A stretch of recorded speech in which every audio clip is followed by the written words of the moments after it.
Itu manuskrip-manuskrip yang kemudian dikumpulkan oleh cucu beliau Kiai Isomuddin Hazik, kemudian ditanggapi oleh Kiai Abdullah bin Yasin Pasuruan itu. Kenapa sampai ada title An-Nahdhiyahnya? Ono Maulid Nabi nanggap orkes. Mungkin Kiai Hasim nggak nulis buku, tapi update status. Seperti kata Bu Tejo, kitabnya kitab solutif.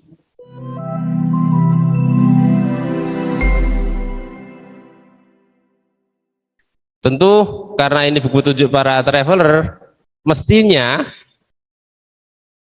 buku-buku ini tidak akan ditulis dalam buku-buku yang berat, tebal, atau harganya mahal. Kayaknya tidak. Sehingga yang saya tulis di sini sampai tak hitung halamannya. Tak hitung halamannya, yang paling tebal itu apa, Mas? Adab. Sakmin kitab Kiai Hasim yang segini ini itu sudah yang paling tebal. Yang selainnya tipis-tipis, kecil-kecil. Sehingga Pak Mustahil menyebutnya sebagai risalah itu, karena memang beberapa karyanya ditulis dengan sebutan risalah fil aqaid, risalah fit tasawuf, risalah fit tauhid, risalah Ahlussunnah wal Jamaah, risalah gitu. Risalahnya Ki Hasim tipis-tipis. Saya tidak tahu kenapa risalahnya Imamun Asy-Syafi'i sakmene gedene. Ya kalau Ki Hasim dulu menangi zaman WhatsApp atau medsos atau Facebook dan seterusnya lah sebangsa itu, mungkin Ki Hasim nggak nulis buku tapi update status. Kandhani kok. Iya, mungkin beliau tidak nulis buku ya karena memang belum ada media untuk publikasi selain menulis. Beliau menulis. Terus yang ditulis apa? Yang ditulis yang beliau hadapi, yang beliau temui, yang menjadi problem di hadapan masyarakat beliau. Kalau sudah pernah buka Irsyadus Syari, santri itu buir yang sebelah sini ya dudu sing kene gak tak kok yang ngono gak duwe izin. Duwe Irsyadus Syari enggak? Belum. Terus takok sing madhep ngidul iku takok. Duwe apa enggak gitu. Bukan hanya punya, iki bakule.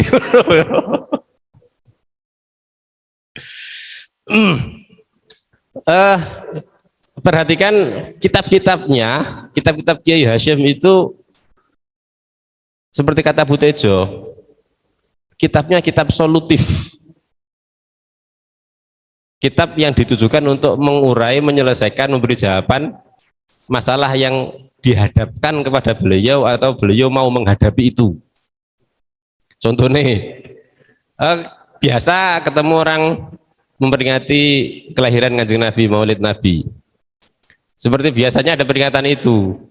Kemudian ternyata iki panitianya rada oleng iki. Ono Maulid Nabi nanggap orkes. Ya kan? Jadi ini tanbihat itu. Maulid Nabinya nggak apa-apa. Yang jadi persoalan nanggap orkes itu. Kalau di sana nanggap apa iki gulat ya di Irsyadus Syari. Saya ganti orkes baik. Ada lagi yang apa iki? Risalah Ahlussunnah wal Jamaah. Dari situ kemudian kita sekarang punya istilah risalah Ahlussunnah, kita punya istilah Ahlussunnah wal Jamaah An-Nahdhiyah.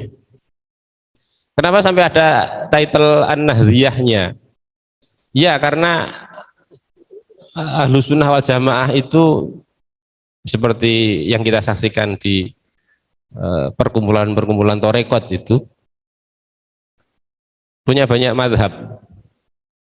Dan Ahlussunnah wal Jamaahnya yang ala Kiai Hasyim ya memang Kiai Hasyim Indonesia. Kok Indonesia ya? Itu risalah tahun biru sih. Risalah Ahlussunnah wal Jamaah tanpa tahun. Tapi itu saya menduganya dekat-dekat dengan niatan beliau saat dikompori oleh Mbah Wahab mendirikan NU.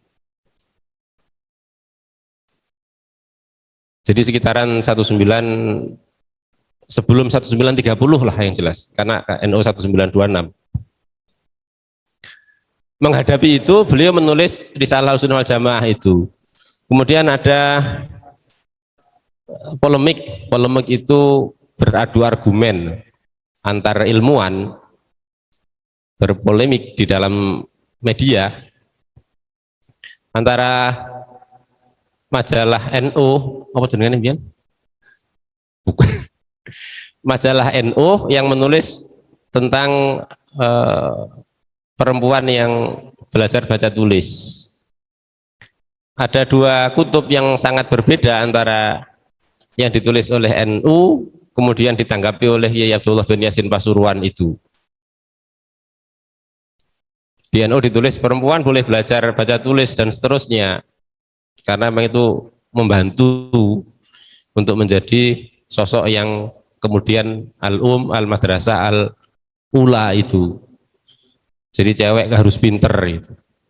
Tapi Abdul Yasin yang mungkin beliau relatif konvensional atau ortodok atau kuno gitu dengan madhab yang barangkali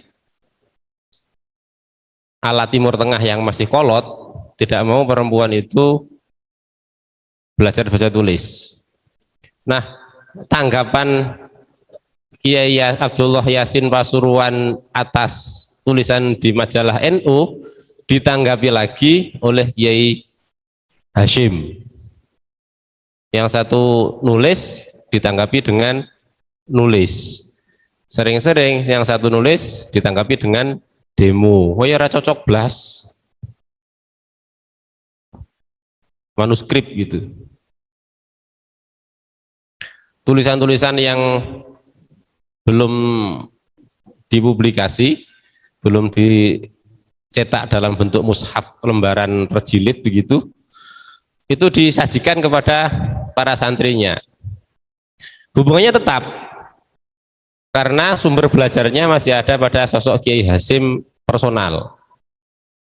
Dan Kiai Hashim hidup di era itu.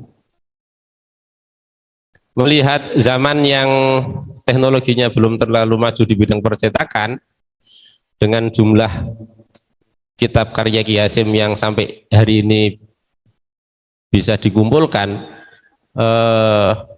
sing bakul sapa iki? Sudah berapa edisi terbitan di Satu Sari itu? Saya melacaknya 5, iya Mas. Yang saya punya itu 3. Nah, ya, ya 7, sudah 7. Ya mungkin 7 itu dari edisi yang pertama ada 19 item plus 3, 21. Kemudian saya melihat yang lain lagi pinjam, soalnya masuk aku duwe Satu Sari loro yo ora sopan karo Bari itu. Dia punya 1, masuk aku duwe loro itu. Saya sudah punya yang edisi 19 plus 3 itu. Saya nggak beli lagi, kah, wes tunggu situ aja. Nanti kalau saya butuh pinjam Bari ya, mesti duit deh, bakul kok gitu. Kemudian ada yang edisi tipis lagi 14 kitab. Kemudian saya melihat ada yang hijau itu ada, saya ingat saya 24 kitab. Kemudian nggak tahu yang di belakang ini belum ada yang ngasih saya gratisan kok. Kalau ada tak review, kalau nggak ada ya mau nggak beli lagi saya. Itu manuskrip yang kemudian dikumpulkan oleh cucu beliau Kiai Isomuddin Hazik Masruriyah itu dijilid menjadi Satu Sari. Dan Kiai Hashim ada di zaman ini, saya ulang, di mana sumber belajarnya masih banyak sentralnya, pusatnya kepada sosok tokoh itu. Kemudian di era percetakan yang mesin percetakannya belum terlalu murah, masih sangat mahal, sehingga para santri waktu itu menulis apa yang didiktekan atau dituliskan, diimlakkan oleh gurunya di kelas.